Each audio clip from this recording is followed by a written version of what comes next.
Axɔsu wɛdzana nukplɔmɛ tɔnkpɛfu toho tɔmɛ tɔlɛ edzana nukplɔmɛ diɔ eka babo nana nukplɔmɛ bɔ ena do xɔ do kakakaka esi ene wutu ɛsɔ eyilɔ nuyɔɛtɔ daho toho ɔtɔ lɛ bihui bɔ yekple bɛdɔ yi dɔ dze ke mɛ bihui ni tɛgbɔn bose nuyɔɛ dokpo wanumi de hɛn ana tɔnkpɛfu ekpe tɔ lɛ bɔ kpɛtɔ na di yɔ yi bɔ de nuyɔɛtɔ yehu kan we ko yeme bihui kple boa ese nuyɔɛtɔ lɛ ba nuyɔɛ lɛ kple bo kan we ko yɔ axɔsɔ dɔ yi dɔ dze ke tiɔ mi bo yi mi kple bo tɛgbɔn bo de kpo kakaka bɔ nu emi wla yɛ bihui mi mi tia atɔn eɖo tadzi gbɛdo atun lɛ yɔ mi tia boa bɔ nuyɔɛtɔ lɛ lɛ bɔ yi ava xɔ blo sɔn ayi zɛ boa bose nuyɔɛtɔ lɛ wa baxɔsɔ xa nuyɔɛtɔ lɛ bo lɛ dɔ yi dɔ dzi ke mi ma si xɔmɛ wo nuyɔɛtɔ tse lɛ mi bo lɛ fɔ yi fa xɔ de vo bo tɛgbɔn kakaka bɔ atɔn yi ne lɛ mɛ mi mɛ bihui kple bose dokpo ge wa numi nuna do kplɔ nu tɔnkpɛfu tse lɛ bɛ lɛ fɔ yi fa xɔ ene tɔ eblo xoe de wa yɔ ehe nuyɔɛ lokpo ge wa bɔ axɔsɔ wa na tɔnkpɛfu lɛ ewɛ dzama xa mi egbe nyi nuyɔɛ ne ne tɛ ka we ma dzi eɖɔ nuɖuɖu fa ta ɖea nuɖuɖu fa ta ɖea tso bɔ mina mɔnu de boɔ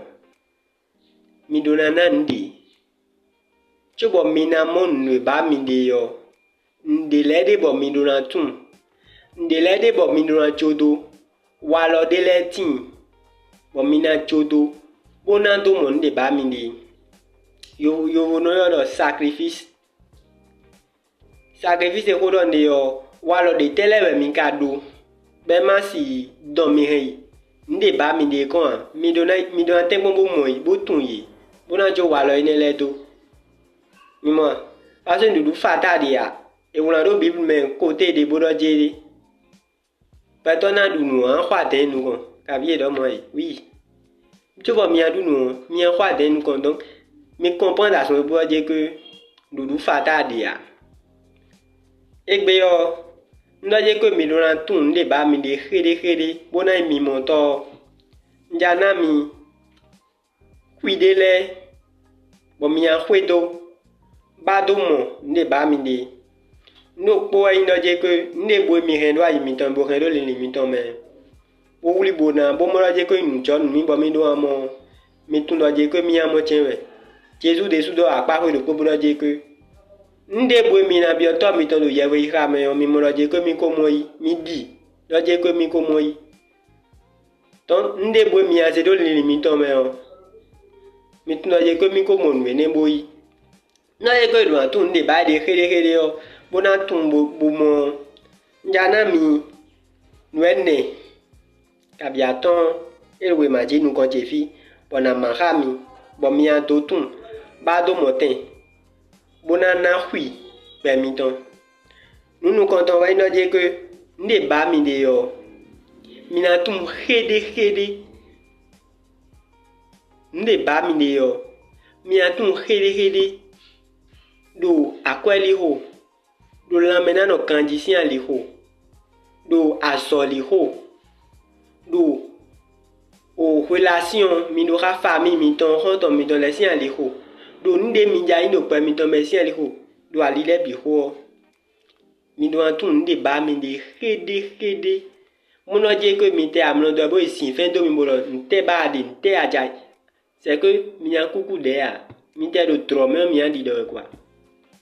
nunu kɔntɔn ne mi do atun ayi nu bɔ yan dɔ diɲɔ c'est que mia tun xeɖe tɔn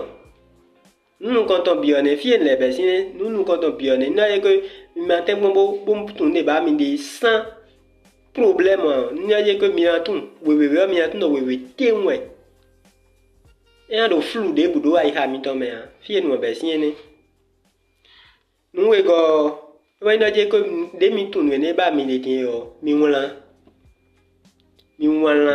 mi ba we ma bo ba biki bo la na ye ko mi ma ya so me bo yo nu la hu mi de te se mi ho mi ande na bo mi mo nu lo mi atu na ye ko nu lo ba nde yo si un tu ni yo mi blo mo nfli we dendo yo po vo yo o grandma le no za no ki ayo grandma de le timbo ne mi mo de no a ese numéro le gbon yo mi de so mi an comprendre quoi mais de le timbo numéro chicha vidéo no se di be mo chicha vie no no ye ko me le di donc ni ma yo nu la mi blo te se mi an blo kabi nte mi an blo bo mi mo nu tu ene do we ma me yo mi an no ye ko a nu le ba nde yo si un tu di me yo nu la le yo mi wala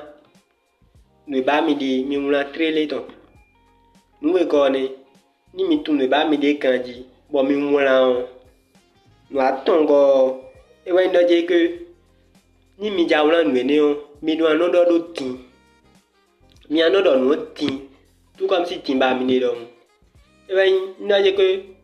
nana konde o ton lo bo no la me na no kanji ba we do fu ya ton me mi mo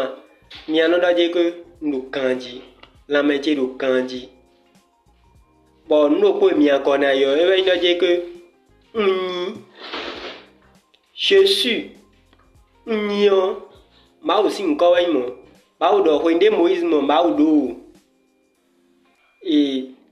ona ki ro jiji abo ma ko afin e me yo ma o do ndo je ko nye wa yin me tinye nye wa yin me yin je suis celui je suis tu as dit je suis ma o do nye wa yin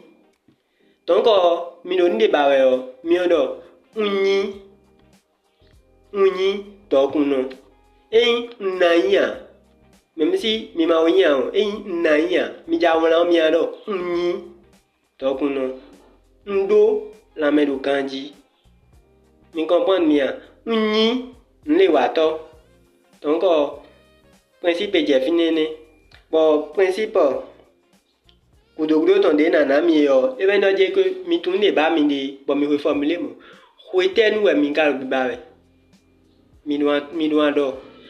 c'est comme si no mi do nde ba we bo do no ne ba le o nana mi pon de ton clé on et bio nte a bulletin quoi par exemple do asome et donc on do mi yo que mi a se wa elin bio ko le ni e o a ho bo a ko bio ba to igbe yo a bio ba to ba do mi bulletin ko ba me ne de ba to kan bio an kan bio kweten bo ando non mo je mi de su mi tunu ba mi de bo la bo mi do lini o ma o ko ke gambio mi do kweten bo mi no atun fo enu ba mi de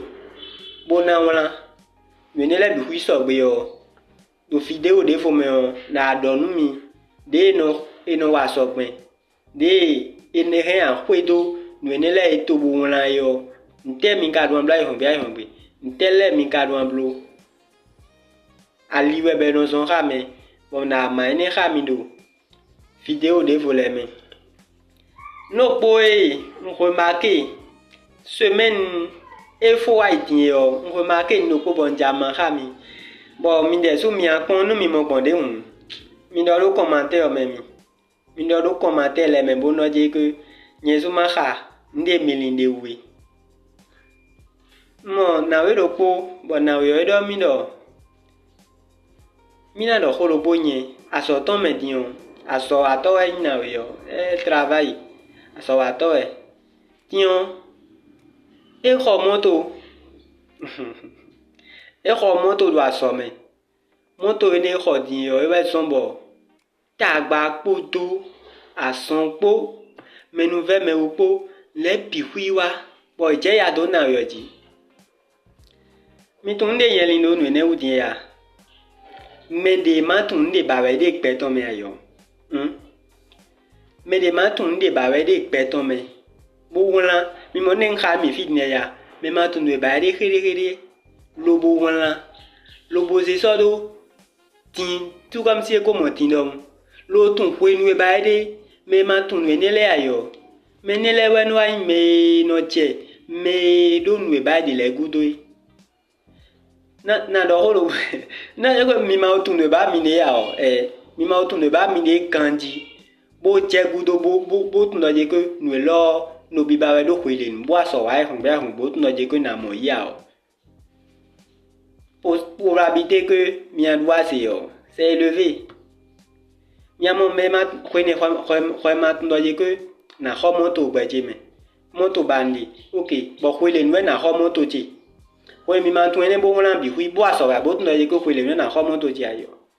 bo me le bo ho moto yo mi on je wo wanji nde mi o kan bi am de fi de wo wan no go si anjia on je wo wanji po mo si parce que khoya tun le ba de ya me de do ndon yo a je wo wanji mi no tun le ba mi de asonda ho yan gbo mi asonda ho e we na gbo mi atun ye ko nyero moto ba we bo atun do khwe lo me na ho moto ti desam me we na ho moto bo atun mo bo na bo konton to e ka bi mendi atu mendi bo mino alisa do fne bo mene e khomoto ye ton utume e khomoto ton utume yo an jawa khe an konu khe matno ye ke desam me yesu na kho enton nti se a e ko manga no mi moto ba ka bu ndo mi kho desam me bo mendi kho po yo aje wo kwanji an konu khe la ye no kumento dio et tout ça moi peut-être est compliqué le quoi mi do atun de ba mi de ben na zon bo kwinwan mais nous veut mais on a des pots nous vivons pour mais nous veut mais pour en déco mais maintenant des bails de aller yo et des ouais nous franc ouais et des si mais des blos nous étant là mais des nous quand yo nous mais des ton of tay ou fait dit bon mais ne les même ande a au vino a tien c'est dans là mais ne les mais à des dans ngozi et ils ont dit tu go d'azia mais na to o jere nous quoi mi tun de ba mi de hede ton mi won de ba mi de